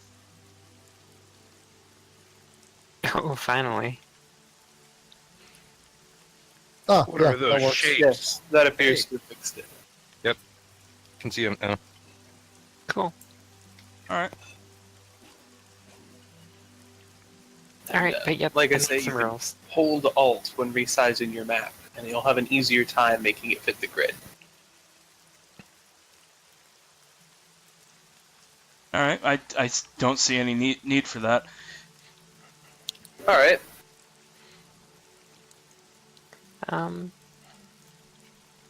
Yep, though. I actually wasn't intending this space down here to be used for combats. I actually had a different thing set out for combats in the swamp, but a different page. But then I was trying to do this combat without a map, and then it became important to have one. And well, there you. Yeah. So Silas, you can hit this one. It's close.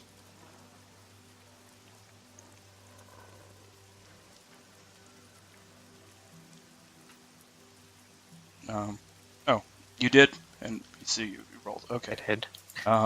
You could have said that. Yeah, so that's enough to kill that root. So please describe what that looks like. I think kind of skewering it and lifting it up out of the soil and just tossing it aside. Right through its woody heart. Yes.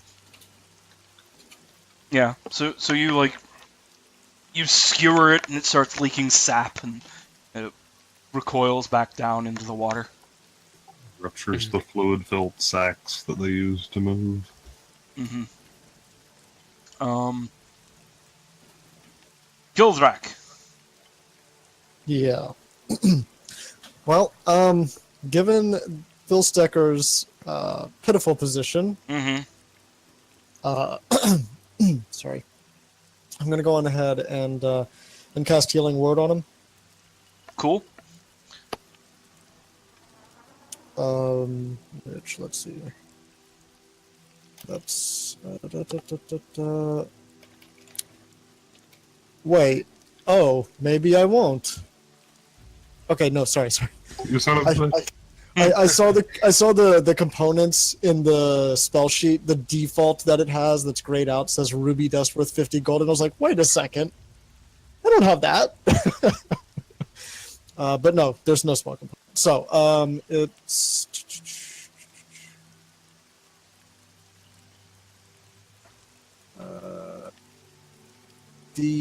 it says 70 hit points, which seems high for level 1. That's Did I copy that wrong? You must have. Yeah. Let me pull up the actual Kindle Healing Word is yeah. a bonus act. Sorry, what?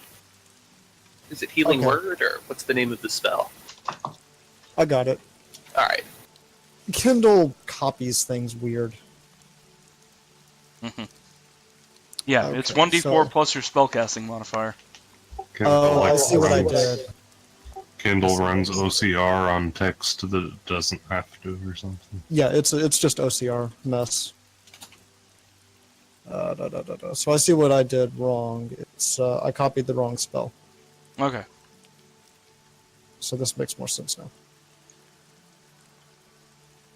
There. So it's 1d4 plus your spellcasting ability. Which is +3 for you. Okay. Got that updated now. Okay, so cast at level 1 because that's all I've got. I think you'll just have to type in the amount of healing. Yeah, that's fine. So it's 1d4. It did not update it properly. Sorry about that. But it's 1d4 plus my spellcasting, which is 3, I believe. Yes, it's your charisma modifier. Your charisma is 16, so you 3. got a Yeah, so +3. 3. So that's 7 healing for Philsticker. Cool. Philsticker, you live! Woo! So what does it look like when Gilderek casts the healing word? Let's see. He sort of like clears his throat and hums a couple of bars and then focuses Mm-hmm. for just a moment and then just like a burst of sound in the shape of a word that isn't quite comprehensible comes out, Mm-hmm. and I don't know, sort of envelops Phil Sticker's almost lifeless body. Causes the body to shake violently. Sure.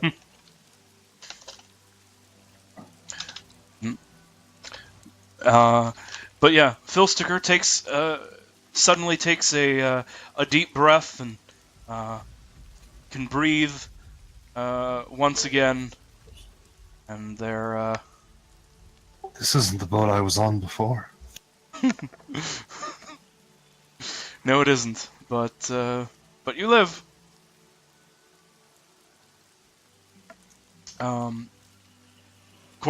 Corandir, You. it is your turn.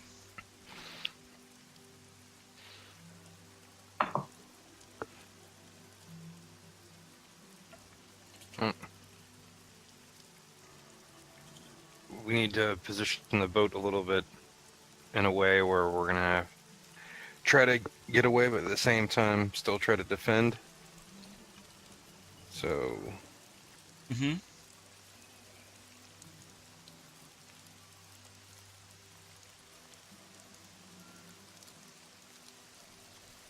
yeah, try to paddle where we can get a little bit more of a. I can get more of a line. So like you for want to firing a bow. move Yeah. and then like Turn turn a little. Yep. so like that. Yep. Okay, it is done. And for that, after that, then I will ready my bow.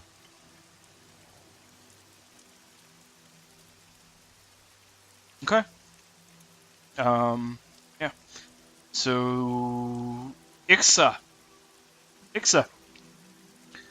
you're still in a bad spot. In the water. Yeah.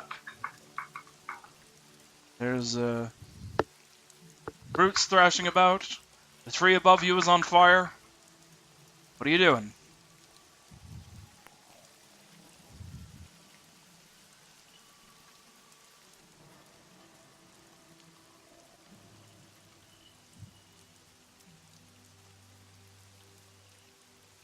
Hello?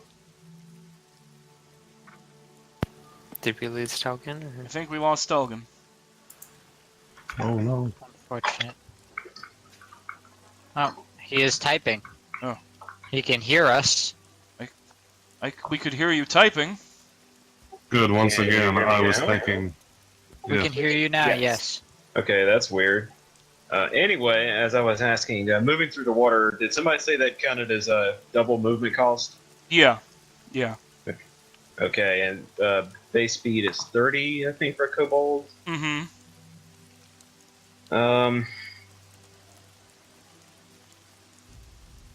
So you can get back to the boat.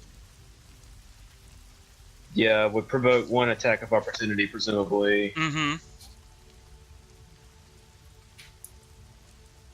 Okay.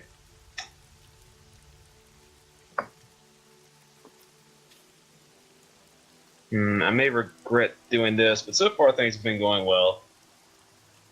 For some definitions of well. Yeah, for me, it's been going okay. Let's see. I could have her attack the root and have Gump try to retreat while she did that. I'm not sure if that's something he would actually do willingly. Do keep in mind that there isn't actually any benefit from you getting back in the boat. The root's just going to chase you and attack you anyway. That's true. Being in the water doesn't like give disadvantage to attacks or anything, does it? Melee attacks. It probably should, but I didn't do that to Gump, so I guess it would be unfair for me to then penalize you. When this Also, I happens think- in a future encounter, it will, though. I think the what am I going to say? Like the bridge has already been crossed in terms of like infection too, from being exposed to the water. Oh, yes. Or no, she's not injured. For Gump, that's a definite concern, and for Salah's character, but Yes. She's missing hit points on her bar. Philsticker and Gump are both going to have to make checks for disease at disadvantage, whereas Ixa will just have to make a normal check. oh, okay. unless they get knocked into dying. All right. Okay, right. So anyway, inspiration gives you advantage on attacks if you use it, right? Mm-hmm. Yes. Okay, taking no chances here. Then I'll just try hacking the root and use inspiration on that, Okay. which was unnecessary, but I did it. You hit though, and 9 damage. That's enough to kill that root. Nice. Yay. We're fighting back the way that we were probably supposed to in the first place. So she gestures and shouts, but then she hacks at the root with her longsword using both hands because it's kind of big for a kobold. Mm-hmm. So Lucas, it is your initiative. All right, Lucas is going to shoot his crossbow at the other root near his fallen comrades. Okay. So this one here. Yeah, this one here. Okay. Looks like I hit quite well. Oh yes, and with a crit, nonetheless. So roll your damage. 17 damage. Yeah. So your crossbow bolt strikes this root, and severs it clean in half. I guess there was some rot, probably caused to crack some Yes. splinters. Yes. That was not a healthy root, but it is sliced clean in half. Come on, hurry, before more of them come, Lucas will shout at Ixa and Gump. Filsticker, it is your turn. You are conscious now. That is true. Well, I'll try to aid in the. Or wait a minute. We've still got 2 people over near the tree. It's okay. We can get on the boat and get out of here. Say before this one tracks you down and kills you. I don't know, I shoot an Eldritch Blast at it. Okay, that's a thing you can do. I think you have to roll to hit with that. Probably, yeah. Mm-hmm. Yeah, I do. Ranged spell attack. It is charisma plus proficiency for you, I believe. Oh, damn it. I have a spell attack bonus button I can click that doesn't actually roll. That is a shame. You can create one in the attacks spellcasting. I got a 20. Okay, that Probably hits. hits. Roll your 1d10 damage. Oh, yeah. Got him. So you wound the root, but it does not fall. Now it's going to get an infection. Yes. Yes. Just like me. Yes. The root is so what does your Eldritch Blast look like? It's a fucking terrifying purple lightning bolt beam. Completely unswampy. But you described it in your text as a ray of swamp energy. Yeah, it's swamp energy. It's just that swamp energy doesn't look swampy at all. It's purple. All right. So That it's is just a the color I consequence imagined of when you the said way swamp that energy. it's just a consequence of the state of reality, I guess. Mm. Well, very well. You strike it, but only damage the root.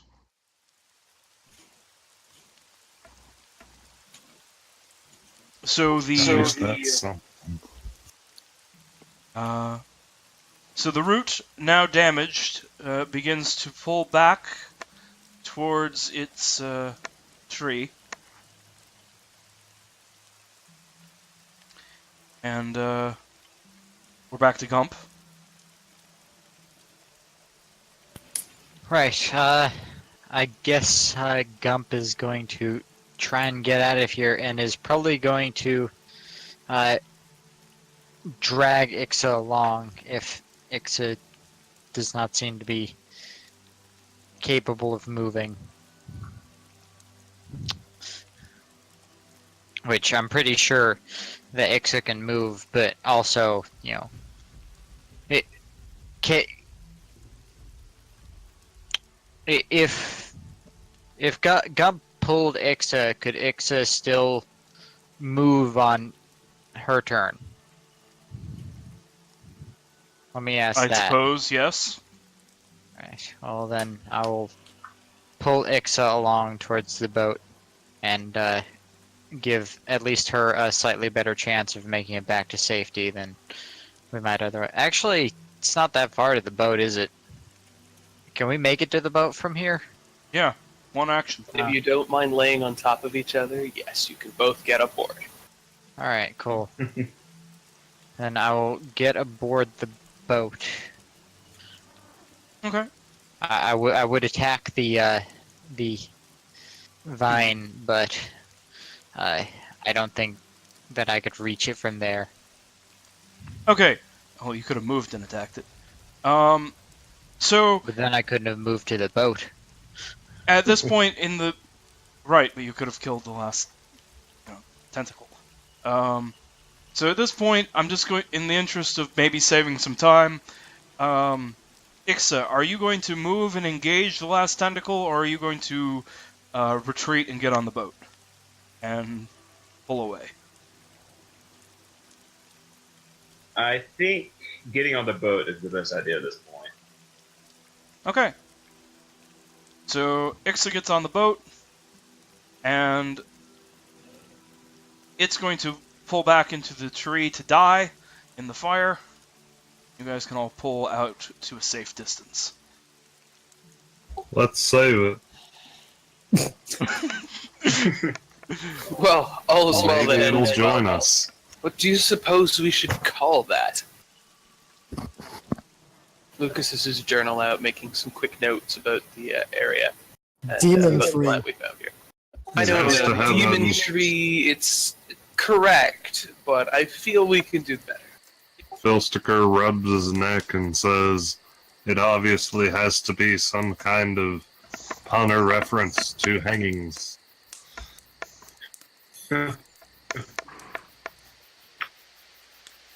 It is a gallows tree. Philsticker stares at the tree. Does he actually recognize whatever general species-y category of tree this is, such as a mangrove or something? Yes, it is a mangrove.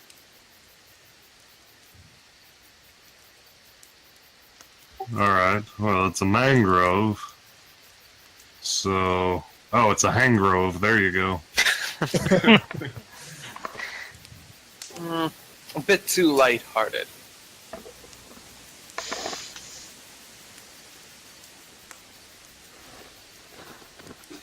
It writes it down anyway, not thinking of anything better right away.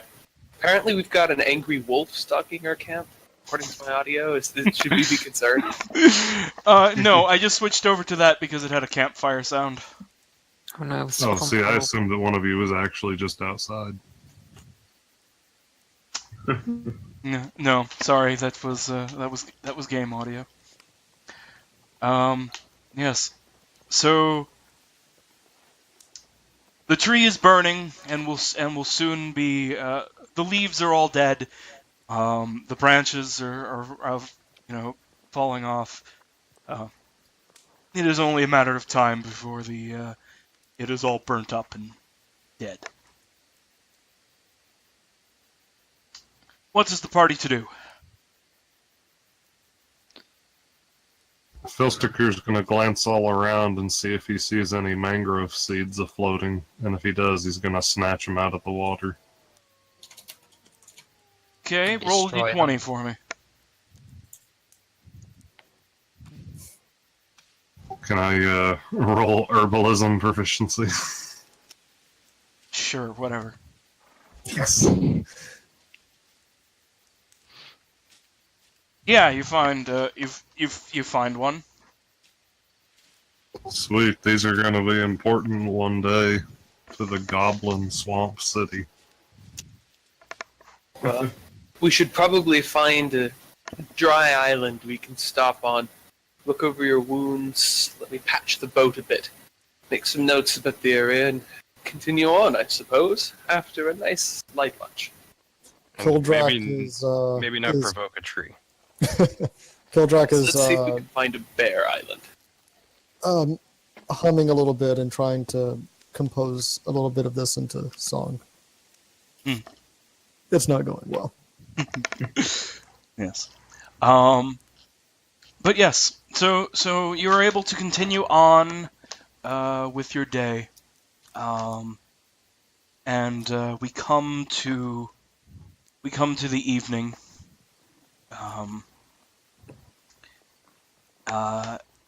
and you make camp.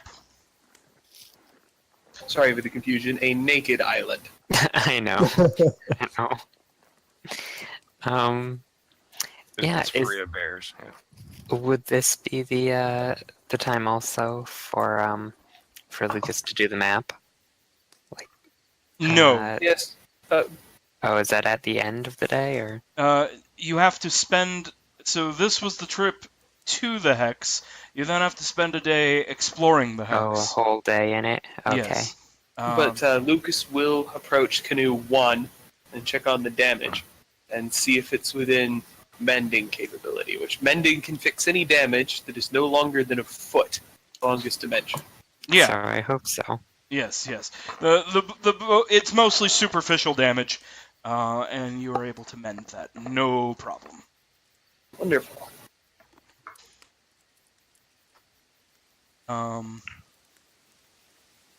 So, yes. So, we're at this point. We are going to make camp for the night. You, as collectively, need to mark off 1 pound of food and 1 gallon of water for each member of your party. Is that one ration? Yes. Did we get any rations from foraging? No, the foraging roll was a failure. And Okay. our water is currently covered by our barrels, correct? Well, you'll have Yes. to subtract some from the barrels, but yes. Could you do us a favor? Yes. And on the barrels, Yes. give us permission to edit both barrels. Okay. Oh, and use That's what like we the can do health is we can thing give the says barrels, Yeah, that's they neat. hold 60, I believe, wasn't it? Does anyone remember? 40. it 40. looks like. 40. Yeah, okay. So we can make bar 2 40 out of 40, Mhm. and then we can each we can track them that way. That's a good idea. Yeah. It looks like you should have permission to edit them already. 7 of us, right? So we'll remove 3 and 2, or 3 and 4. Sorry.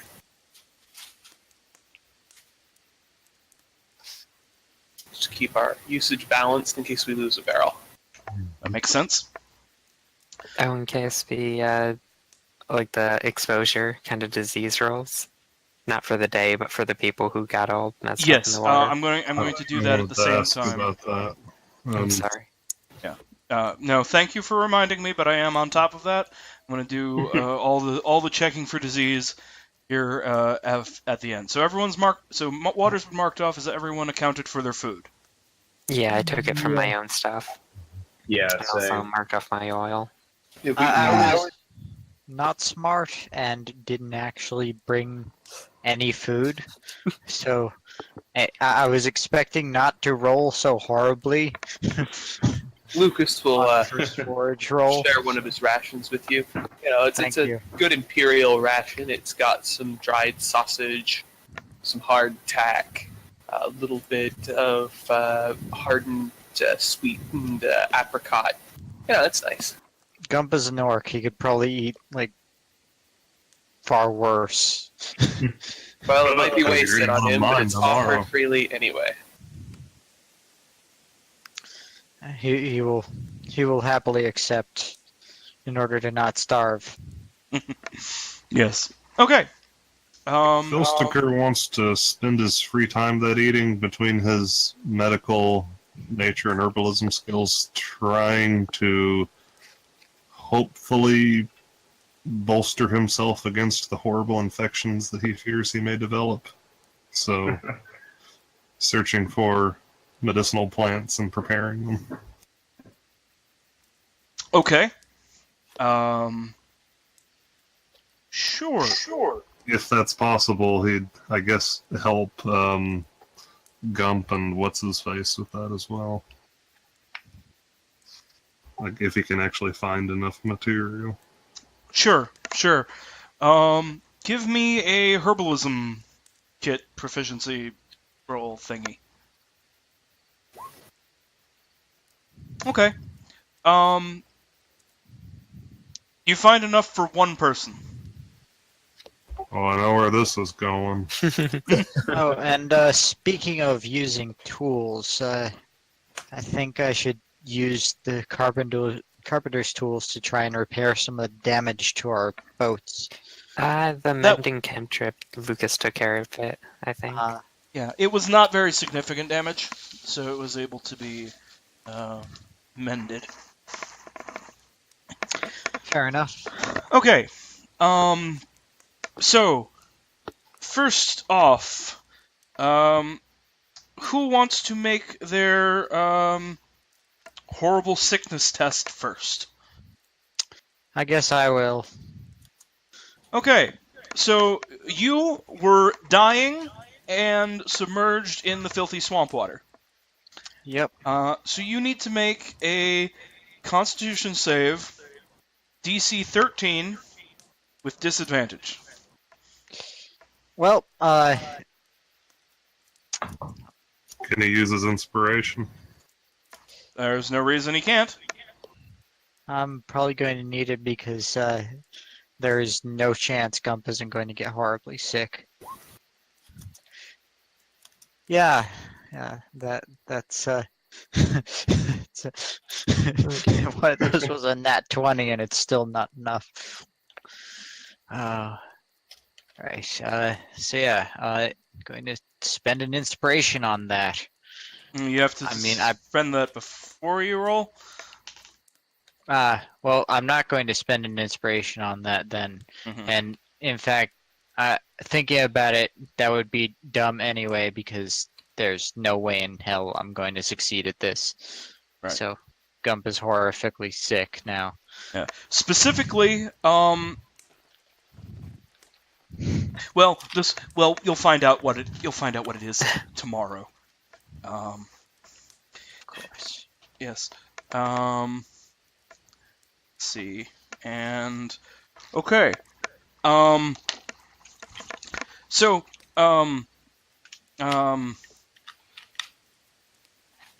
Philsticker, you find enough of these herbs which will you can prepare into a bit of a potion that will give you that will help I carefully mummify myself. which will help you out here. So you just make a flat con save.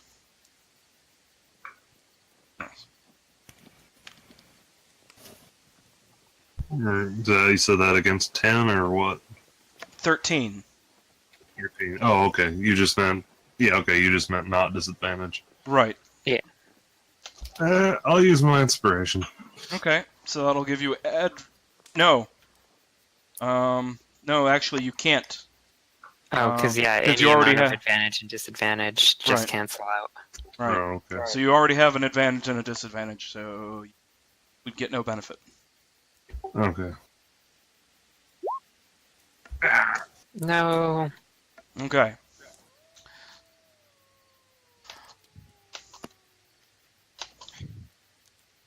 All right. So Iska, I need you to make a con save as well.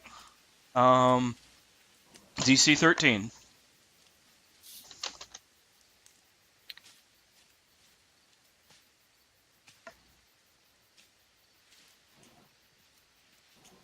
This horse stalking towards us is really creeping me out.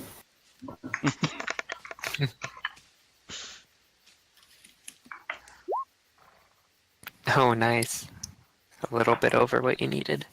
So Ixka is fine. I've been particularly lucky so far. And now I have just rolled for everyone's general miasma exposure. You're all fine. No additional checks need to be made.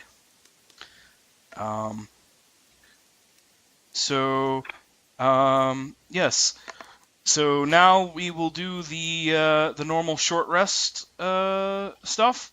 You recover your abilities that recover on a short rest, and can spend hit dice for healing.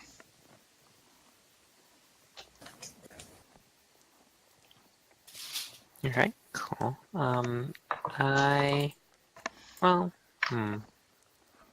I'm not going to. It would be a waste to spend like a D12 for me or something ridiculous to get back 3 points. D12 plus con, I think. Oh yeah, so that's 4 at minimum. So yeah, not yet. I know that the 3 hit points will make a difference when something hits me. Yeah, probably. But I'll What's take weird? that risk. On my screen, your bar looks like you've got a sliver of health left. Oh. Or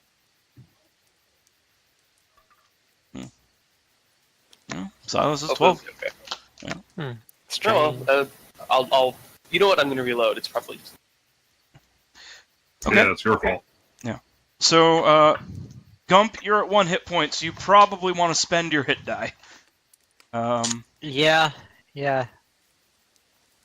Just to interject here, was it possible to use the medicine skill to help with this in any way, or to heal otherwise?